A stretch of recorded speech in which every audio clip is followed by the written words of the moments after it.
저는 오늘 하나님만 바라라 5번째로 영원하신 여호와의 영을 바라십시오 라는 제목으로 말씀을 전하도록 하겠습니다. 현재 지구상에서 벌어지는 사건, 이슈 중에서 가장 심각한 것은 단연코 코로나19 바이러스 감염증입니다. 코로나19 바이러스가 발발한 지 벌써 1년이라는 시간이 넘었습니다. 코로나19 바이러스에 336만 명이 감염되어 사망했다고 합니다. 전 세계 인구 중에 336만 명이 이 코로나 바이러스 때문에 죽었습니다. 우리나라에서는 1896명이 어제 기준으로 오늘 기준으로 1896명이 코로나19 바이러스 때문에 죽고 말았습니다. 그리고 근래의 이슈 중에 하나가 무엇이냐면 이스라엘과 팔레스타인 무장단체인 하마스와 무력으로 충돌해서 많은 사람들이 인명 피해가 있고 또 건물이 붕괴되고 사라지고 사람들이 죽어가고 있습니다. 이스라엘 사람 최소 7명이 죽었고 팔레스타인 사람 67명이 사망했다고 이렇게 보도되고 있습니다. 코로나19 바이러스 감염증은 작년 1월 이후에 전 세계가 처음 경험하고 있지만 이스라엘과 팔레스타인의 무력 충돌은 전쟁과 같은 어떤 소규모 전쟁과 같은 그러한 충돌은 이번이 처음이 아닙니다. 그들은 서로 예루살렘이 지금 현재 이스라엘에 있는 그 예루살렘이 자신들의 것이라고 믿는 굳은 신념 때문에 살상을 벌이고 다투고 있는 것입니다. 이러한 국제 정세와 또 내 앞에 마주한 현실 속에서 우리 그리스도인들은 어떻게 살아야 할까요? 어떤 눈으로 세상을 바라보아야 할까요? 세상은 단 한 번도 전쟁을 멈추지 않았습니다. 2차 세계대전, 가깝게는 대규모 살상 전쟁이 바로 2차 세계대전이죠. 2차 세계대전뿐만 아니라 크고 작은 전쟁이 끊임이 없는 세상이 바로 이 지상에서의 세상입니다. 그러한 전쟁 때문에 많은 생명들이 목숨을 잃고 말았습니다. 그런데 그 전쟁은 우리나라뿐만 아니라 모든 세계가 모든 나라들이 경험했던 것입니다. 우리나라에는 어떤 전쟁이 있었나요? 6.25 전쟁이 있었습니다. 가깝게는 대한민국과 또 북한과의 대립 가운데 6.25 전쟁이 있었습니다. 우리는 또 언제 전쟁이 벌어질지 모르는 그 긴장 가운데, 휴전 가운데 있습니다. 긴장 가운데 살고 있습니다. 지금으로부터 3000여 년 전에 BC 700년부터 680년경에 하나님의 선민 사상으로 살았던 민족, 나라가 어떤 나라입니까? 바로 이스라엘입니다. 남유다와 북이스라엘입니다. 그들은 끊임없이 전쟁을 치렀습니다. 하나님께서는 모든 인류를 구원하기 위해 히브리 민족 또 그 위에 거슬러 올라가면 족장시대 때에 아브라함을 택하셨는데 하나님께서 그 백성을 통해서 이스라엘을 통해서 구원 역사를 펼치시고 계십니다. 지금도 그 역사는 진행 중인 것이죠. 하나님께서는 모든 백성들, 인류를 구원하시기 위해 첫 민족, 처음 택한 민족이 있는데 바로 히브리 민족입니다.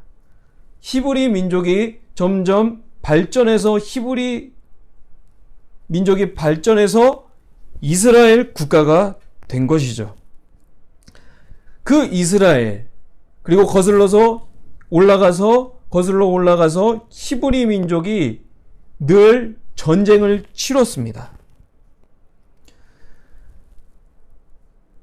모세 때에는 아말렉이라는 족속과 전쟁을 치르기도 했고 또 사울 때에는 블레셋과 전쟁을 치렀습니다.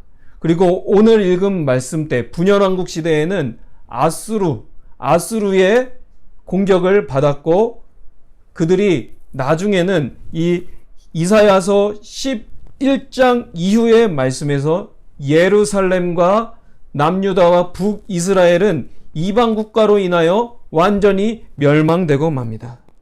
하나님께서는 당시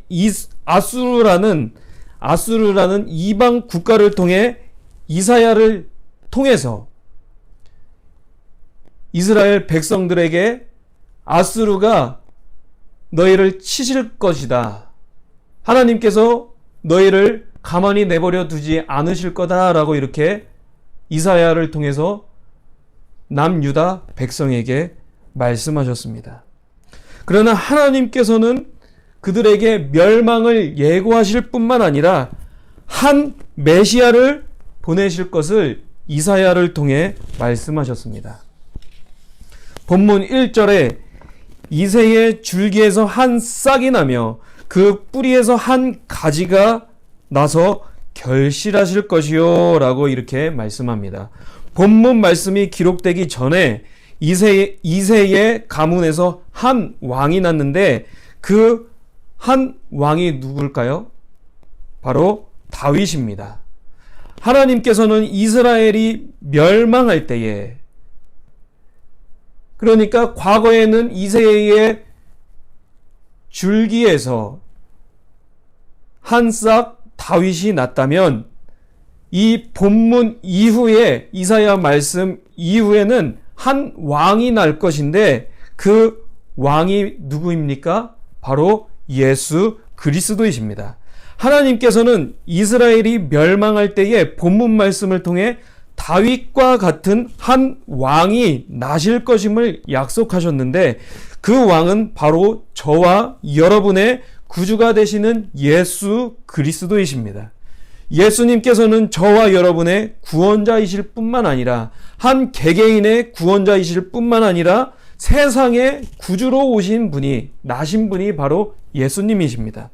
많은 사람들이 하나님을 오해하는 것 중에 하나가 구약 성경에서 하나님께서는 이스라엘만 특별히 사랑하시고 다른 이방 나라들은, 또 이방 나라의 사람들은 사랑하시지 않는 것처럼 생각하는 경우가 있습니다. 그러나 룻의 때에는 모압 여인 룻을 하나님께서 사랑하셨고, 또 요나 때에는 니느웨 사람들을 사랑하셔서 하나님께서 그 이스라엘로부터 니느웨에 이르기까지, 또 열방에 이르기까지 하나님께서는 늘 사랑으로 돌아오기를 바라시는 분이 바로 저와 여러분의 하나님이십니다. 그런데 많은 사람들이 하나님을 오해하고 있습니다. 하나님을 전쟁의 신 정도로만 생각하는 사람들이 너무나도 많습니다.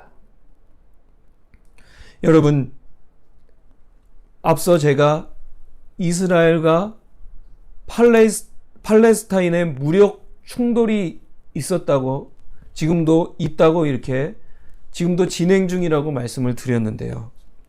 조금 유치한 질문일 수도 있겠지만 지금 하나님께서는 이스라엘과 팔레스타인 중에 하나님께서는 누구의 편이실까요? 누구를 더 사랑하실까요? 이스라엘일까요? 팔레스타인 하마스일까요? 어떤 사람들은 이스라엘을 하나님께서 더 사랑하실 것이라고 말하는 사람들도 있을 것입니다. 그러나 과연 지금의 이스라엘 국가가 정말 하나님께서 바라시는 그 국가일까요? 그 선민 이스라엘일까요? 그리고 팔레스타인은 다 사라져야 하고 멸망되어야 할 존재일까요? 그러한 나라일까요?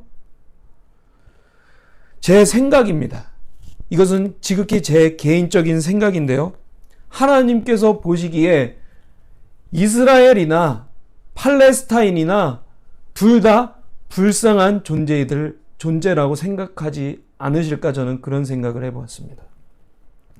때때로 많은 사람들은 하나님께서 폭력적인 분이라고 믿습니다. 그러한 상식 가운데 살아가는 사람들이 많습니다. 불신자들이 특히 그러한 생각이 있습니다. 크리스트교, 그러니까 안티 기독교인들이 그러한 생각들을 갖죠. 여호와라는 신은 사막의 신이다, 중동의 신이다, 전쟁의 신이다, 폭력을 즐기는, 살상을 즐기는 신이다라고 이렇게 생각하는 사람들이 바로 안티크라이스트, 안티기독교인들입니다. 그러나 하나님께서는 그런 분이 아니십니다. 그건 하나님을 몰라서 내뱉는 말입니다. 하나님께서는 사랑의 하나님이십니다. 평안의 하나님이십니다. 그런데 사랑의 하나님, 평안의 하나님께서는 또한 질투의 하나님이시기도 합니다. 하나님께서 하나님을 섬기는 사람에게 바라는 것은 사랑이십니다. 하나님께서는 하나님의 백성이 하나님을 사랑하기를 바라세요. 그래서 히브리 민족에게 주었던 계명도, 십계명도 사랑에 대한 계명으로 기록되었고, 또 그 사랑의 하나님께서 지으신 피조물인 사람을 보호하시기 위해 주신 계명이 바로 십계명입니다.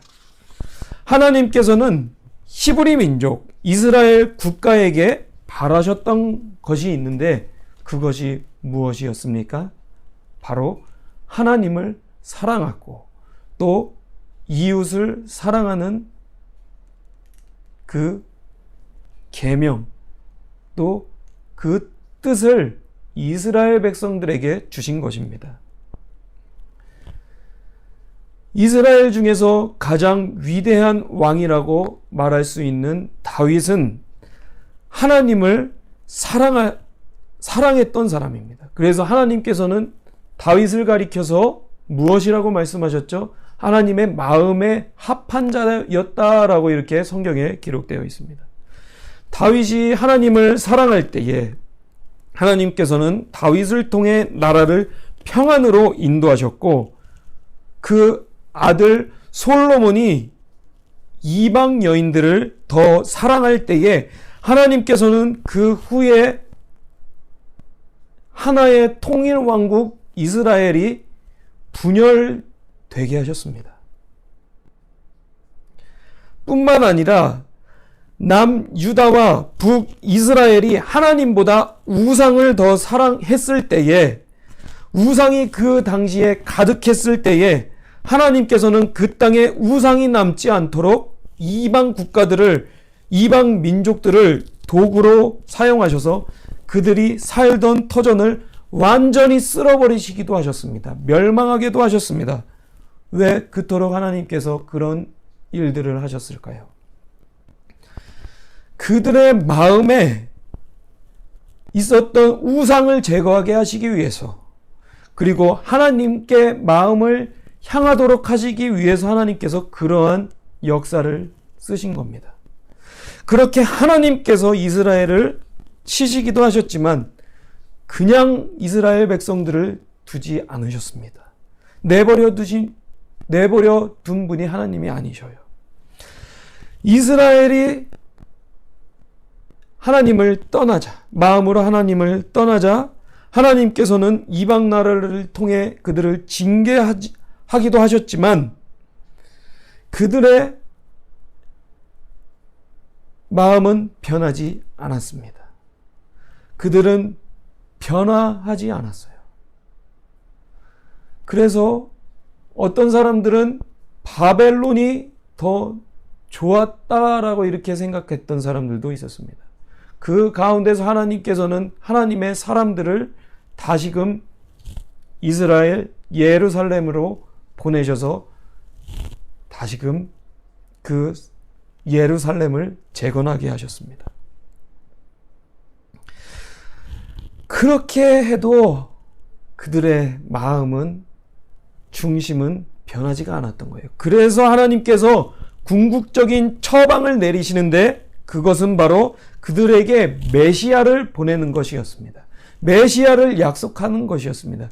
그래서 이사야 11장 말씀이 그 메시아, 예수 그리스도에 대한 말씀입니다. 여러분, 사람의 마음과 생각은 시시각각 변합니다. 그 생각과 마음으로 인해 우리는 변화 속에 있는 세상에 살아갑니다. 많은 사람들이 생각을 갖고 살아요. 그리고 어디에서 생각을 갖죠? 가정이나 또 직장이나 학교에나 자신의 삶의 터전에서 생각을 갖습니다. 그 생각은 변화를 이끌어냅니다. 세상은 그렇게 빠르게 변하고 있습니다. 이스라엘도 그랬던 거예요. 하나님을 사랑했던 마음, 생각 가운데 살던 때도 있었지만 하나님을 버리고 하나님을 섬기지 않고 이방 신들을 더 사랑하고 이방 사람들과 짝하기를 좋아했던 사람들이 바로 이스라엘입니다. 이스라엘뿐만 아니라 사람은 그런 본성을 갖고 살고 있는 것입니다. 그렇게 사람은 악한 생각 속에 살아갑니다. 그렇게 변하지 않아요. 사람은 그렇게 쉽게 변하지가 않습니다. 그 쉽게 변하지 않는 사람들을 하나님께서는 변화시키기를 바라십니다. 그들의 마음을 돌이키기를 바라십니다. 이스라엘뿐만 아니라 하나님을 믿는 사람들의 마음을 변화시키시기를 바라시고 돌이키기를 바라게 하시고 또 마음의 변화를 주기를 바라시는 분이 하나님이십니다. 그렇게 변화되게 하시기 위해서, 그러니까 우상을 숭배하고 하나님보다 더 사랑하는 그 마음에서 돌이키게 하시려고 하나님께서는 이스라엘 주변에 이방 국가를 두셨던 것입니다. 사울이 다스리던 때에는 블레셋이라는 나라를 그들에게 두시기도 하셨고, 본문 말씀이 주어졌을 때는 아수르를 그들 곁에 두셨는데 그들의 마음은 달라진 것이 별로 없었습니다. 이스라엘뿐만 아니라 사람이 그러한 존재입니다. 잘 변하지가 않아요. 그래서 그들을 구원하시기 위해 하나님께서는 이스라엘을 구원하시기 위해 그들의 마음을 하나님께로 향하게 하시기 위해 하나님께서는 나라를 사용하셨고 그 후에는 나라를 사용하지 않으시고 직접 이 땅에 내려오시기를 바라셨던 것입니다. 그분이 바로 하나님이신 예수 그리스도이십니다. 본문 2절에 그는 예수님이십니다. 하나님께서는 그의 위에 여호와의 영, 곧 지혜와 총명의 영이요 모략과 재능의 영이요 지식과 여호와를 경외하는 영을, 그러니까 성령을 강림케 하셨습니다. 내리셨습니다. 누구 위에 내리셨죠? 예수 그리스도 위에. 예수님께서 세례 요한에게 세례를 받으실 그때에 하나님께서는 성령을 예수님께 충만하게 내리신 것입니다.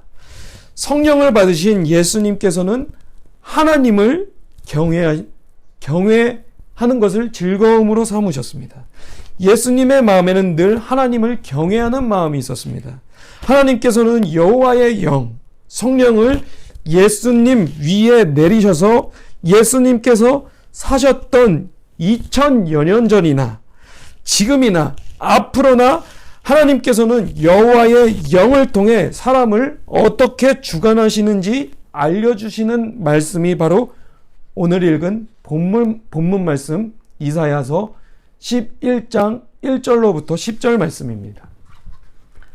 하나님께서는 예수님께 성령을 내리셨고 예수님께서는 여호와의 영으로 충만하셔서 하나님을 경외하는 것을 즐거움을 삼으셨다고 말씀드렸습니다. 그리고 눈에 보이는 대로 예수님은 심판하지 않으셨습니다. 귀에 들리는 대로 판단하지 않으셨습니다. 그분은 보이는 대로 들리는 대로 심판하시며 판단하신 것이 아니라 모든 것을 사람의 주관이 아닌 성령으로 판단하실 것이라는 것이 오늘 읽은 본문 말씀입니다. 본문 말씀에서도 3절과 4절 말씀에 그렇게 기록되어 있습니다. 그분은 공의, 정직으로 판단하실 것이며 그의 입에 막대기, 그러니까 말씀으로 세상을 치며 사람을 죽이기도 하시며 또 하나님의 공의 자체, 성실 자체인 분이 바로 여호와의 영이 내리신, 여호와의 영, 성령을 충만하게 받으신 그 예수님이심을 본문 2절부터 5절 말씀에 기록한 것입니다. 이사야가 그렇게 예언한 것이죠. 6절부터 8절 말씀은 이 말씀을 어떤 분은 이 본문이 뜻하는 것이 바로 천년왕국이다 이렇게 해석하는 분도 계세요. 여기서 언급된 동물들은 단순히 동물이 아니라 나라를 뜻하는 것입니다. 분명한 것은 특정 나라로 인한 통치가 이루어지는 것이 아니라 예수님의 말씀으로 통치가 온전히 이루어질 때에 그때에는 6절에서부터 8절 말씀처럼 도무지 동물의 야성이나 사람의 인성이 어울릴 수가 없는데, 그렇게 친밀하게 어울릴 수가 없는데 그 모든 상황이 바뀌게 된다는 것입니다. 동물과 어린 아기와 여러 동물들이 해치지 않는 그러한 상황이 됩니다. 평화의 나라가 됩니다. 그리고 하나님의 지식으로 많은 사람들이 하나님을 아는 지식으로 충만한 세상이 됩니다. 9절에 내 거룩한 산 모든 곳에서 해됨도 없고 상함도 없을 것이니 이는 물이 바다를 덮음같이 여호와를 아는 지식이 세상에 충만할 것임이라 라고 이렇게 말씀합니다. 여러분, 여호와의 영, 성령으로 사셨던 분이 예수님의 말씀으로 많은 사람이 그 말씀을 진리로 믿고 살아갑니다. 그 사람들에게 성령이 있습니다. 성령이 주어졌습니다. 성령께서는 고린도전서 2장 10절 말씀대로 모든 것, 곧 하나님의 깊은 것까지 통달하시는 분이 바로 성령님이십니다. 우리는 그의 영을 받은 사람입니다. 그리스도를 주로 고백하는 사람들은 그의 영을 받은 사람이에요. 바울은 고린도전서 2장 12절에 우리가 세상의 영을 받지 아니하고 오직 하나님으로부터 온 영을 받았으니 우리로 하여금 하나님께서 우리에게 은혜로 주신 것들을 알게 하려 하심이라 라고 이렇게 말씀합니다. 하나님께서는 은혜를 주시는데 그 은혜를 깨닫게 하시는 분이 바로 성령님이시라는 겁니다.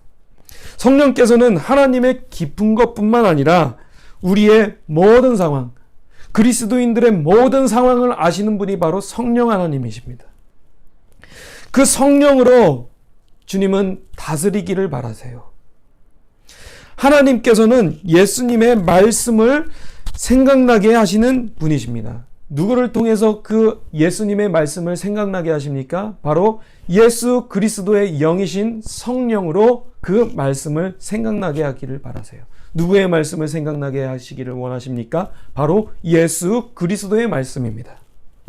예수님의 말씀이 생각나야만 우리는 예수님의 뜻대로 살 수 있는 것 아닙니까? 그런데 그것을 돕는 분이 바로 성령님이시라는 겁니다. 우리의 이성으로는 우리의 욕심대로 살아갈 뿐이지, 우리의 이익과 우리의 만족을 위해 살아갈 뿐이지 예수님과는 상관없이 살아가게 됩니다. 그러나 하나님께서는 예수님의 사람들에게, 하나님을 믿는 사람들에게 성령을 주셔서 그 하나님의 말씀대로, 예수님의 말씀대로 순종하는 삶을 살게 하시기 위해서 성령을 주셨다라는 것입니다. 그렇게 성령으로 다스리기를 바라시는 분이 바로 하나님, 예수님이십니다.